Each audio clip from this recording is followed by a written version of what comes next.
Hey guys, so I'm back again, and well, this week was a very good one. There was a lot of stuff to talk about, and it's gonna be, well, a lot of news, but I'm gonna try to go through them really quick so you don't get bored, and so the show doesn't last that much this time. So, let's go to it.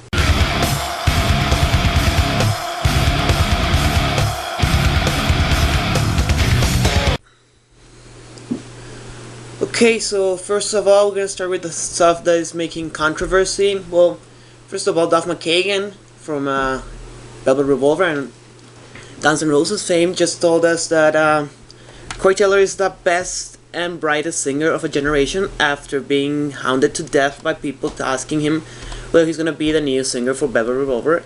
And he's like, well, I like him. He's a very good guy, but well, he's not really sure whether Corey's gonna be the new guy for Velvet Revolver. Apparently, he's not that happy. It's like apparently most decisions are being taken by Slash, and Slash is gonna probably be the one who chooses the guy. But at the moment, it seems like everybody's focused on their own careers. Like Slash going to do his own solo record again, and Duff is really busy with his what do you call them, loaded project. So that's that. Let's hope. I mean, I would really like to see that happening, but well, let's see what happens. On the other side, we have Lemmy bashing all the bands who have like third, fourth, or whatever farewell tour, and he's like saying like, man, if you're gonna do it, if you're gonna go away, just go away and stop bitching, and if you're not gonna go, just don't say you're gonna go, because it's like taking credibility away from your band and just playing with the band's followers' feelings. It's not that fun for everyone, right?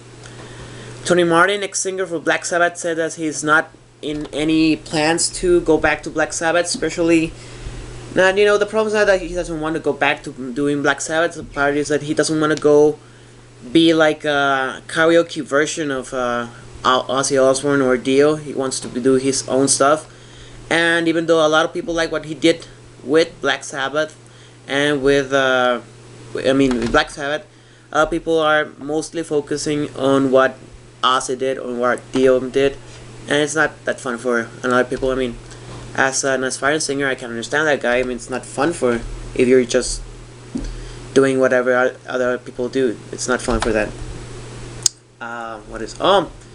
Enslaved's Axioma Etica Odini, a great album from last year, won a Spellerman, which is like the Norwegian equivalent to the Grammys. And he won over Chinese Black Jazz, a very good album too. Essence After, which we have talked about here in the show, and it's a shame that Essence didn't win, but I mean, Axioma Etica Odini by Enslaved was really good album. If you haven't checked that out, go do yourself a favor. I wasn't really a big fan of Enslaved, but I think I'm gonna be changing that with the new album and subsequent albums. Oh, they also won over Soulfald's Noron Lepikuns, which translates something like the style of life of the Norwegians, or Norwegians' lifestyle. Venom, the black metal legends of Venom are mixing their new album with producer Tom Belton in London, and we still don't know when it's going to come out, but it's going to be coming out for sure this year. And for those of you who like old school black metal, that might be an interesting news. In Flames have officially announced at last who the new guitarist is going to be in, as we predicted when we were talking about In Flames last 2 or 3 weeks ago, when we talked about In Flames with the new what was it called, the new album, Sounds of Playground Fading. We're gonna be seeing Niklas Engelin from Engel taking over for Jesper Stromblad, and seeing what's gonna be happening with that, because I mean he's been doing with the guys. Niklas Engelin has been with the band with In Flames for about 1 year or something like that. Yeah, but I mean besides he's been officially in the band taking over Jesper Stromblad in the February 2010, but he's been playing with those guys for a bit longer because Jesper Stromblad has been having a lot of problems with that. Mercury Falling is also the new single for Finnish metal band, hard rock, I don't know what to call them actually, band Poison Black, which features Ville Laihiala, who was also known for doing Sentence, one of my favorite bands. Good stuff. I haven't heard the new single, but it's there in YouTube if you wanna check it out. I mean, I have faith in Ville.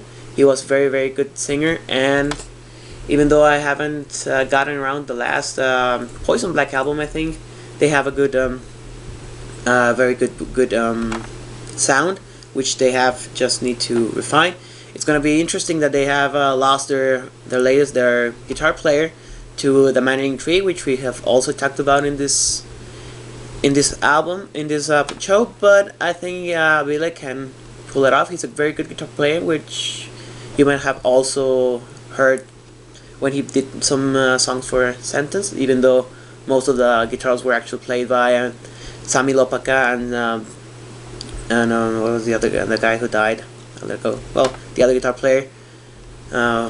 They were very good players, but I think Ville contributed some songs to their efforts.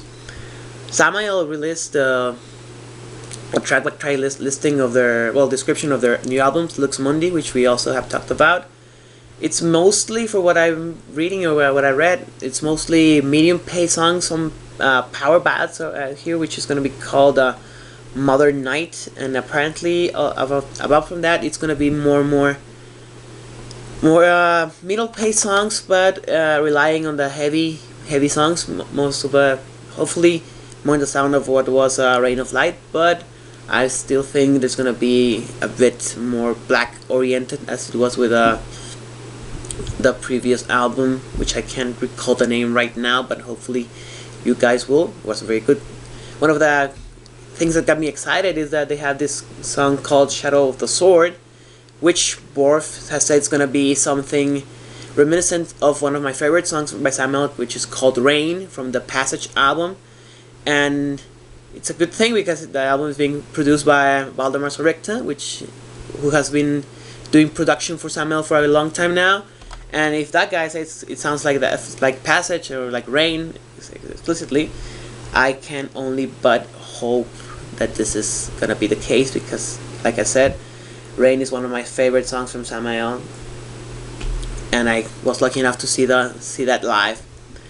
On funny news or interesting news for those of you who are fans of guitar shredding, apparently Yngwie Malmsteen is gonna be appearing on Swedish banknotes in a couple of years now. They're gonna be doing it for 2015 apparently, but apparently they do it because they were choosing things or persons that were really important to Swedish culture, and apparently Yngwie came out as being one of the coolest or more widely known persons of Swedish culture. So how about that, guys, huh?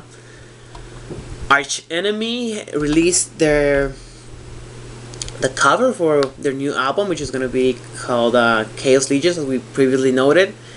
And it's, to my case, I hope I can put it here for you to see, but in my eyes it's rather I don't want to say bad, but it's really not the kind of stuff that I like. It's a bit reminiscent of Iron Maiden's Dance of Death or Halloween's Gambling with the Devil. When I'm talking about, it's a lot of CGI, a bit cartoonish. You have 4 guys or 5 guys and a girl dressed with gas masks and holding the banner of with a symbol of Arch Enemy, but it's not something that I be proud of. Not something I would like to see, and I don't think a lot of guys are gonna be happy with it, with the fans, obviously. I mean, if you're a fan of Arch Enemy, you're probably gonna love it, because I know how Arch Enemy fans are. They love Arch Enemy and what they do. But for me, it's not really that good, especially after they've had a lot of really great artwork. Some of it produced by one of my favorite artists, Niklas Sundin, from guitarist for Dark Tranquillity. Great artist, great guitar player. And this one just seems horrible. I hope I can put it here for you to see. I'm pretty sure not many of you are gonna like it. Cavalera Conspiracy, featuring Igor and Max Cavalera from Sepultura fame, one Sepultura fame, released a video for their new song called Killing Inside. and I got to say I'm quite surprised, not because of the video. The video is just basically the 4 guys from Cavalera Conspiracy walking around in Spain, I think, and intermixed with some footage for the live show they did there in Spain, in the city where they play. I think it's Toledo, but I'm not sure. You would have to check it out. Even if you're Spanish, maybe you know where it's done. But the song, I like this. What I'm surprised about, it's not the video, like I said. It's about the song. The song's really good, and it's like, I'm like, wow. It's not. It's very different from what I heard last time around the Cavalera Conspiracy. I was really excited, and I gotta say, I felt let down because it was like very basic, very tribal, very very simplistic caveman-like metal that I really can't get behind, even though I like defending heavy metal against almost everyone. And I think it's the new song. I'm gonna have to check out the new album because Killing Inside by Cavalera Conspiracy left me surprised, and I think it's gonna be really interesting for most of the people. What else we have? Oh yeah, for those people who might be interested, the former and original bass player for Alice in Chains died last week. It was on March 8th. He was found dead in his hotel room.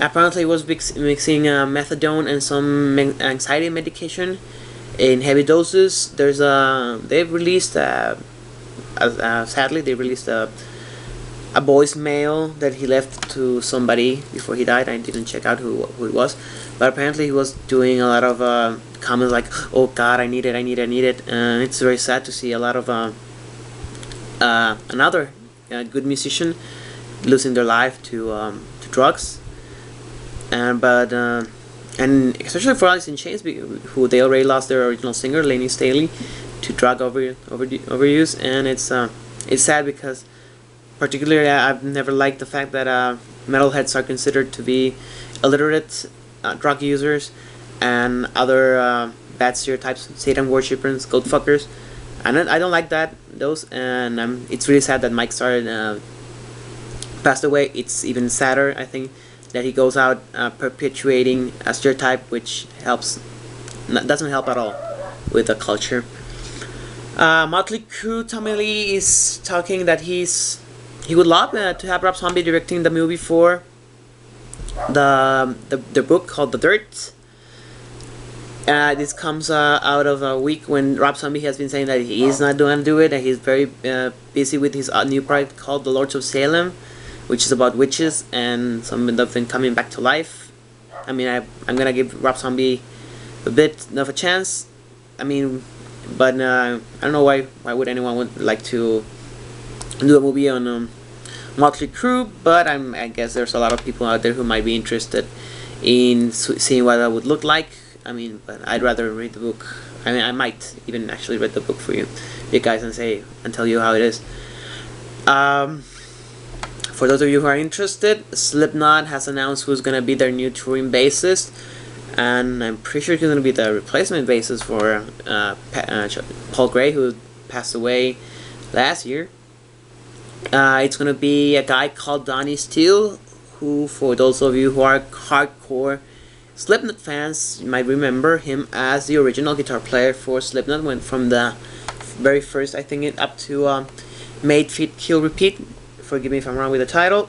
Era of Slipknot, and who apparently had just got back with being very good friends with Paul Gray, and the Slipknot guys decided that they rather have somebody who's from the family, so to speak, rather than bring somebody a hired gun, which is good because Joey Jordison said the Slipknot's never gonna die, and apparently they're keeping their word, which is very good for those guys who a lot of fame and a lot of fans out there who wanna rock out to them and pay their respects to Paul Gray.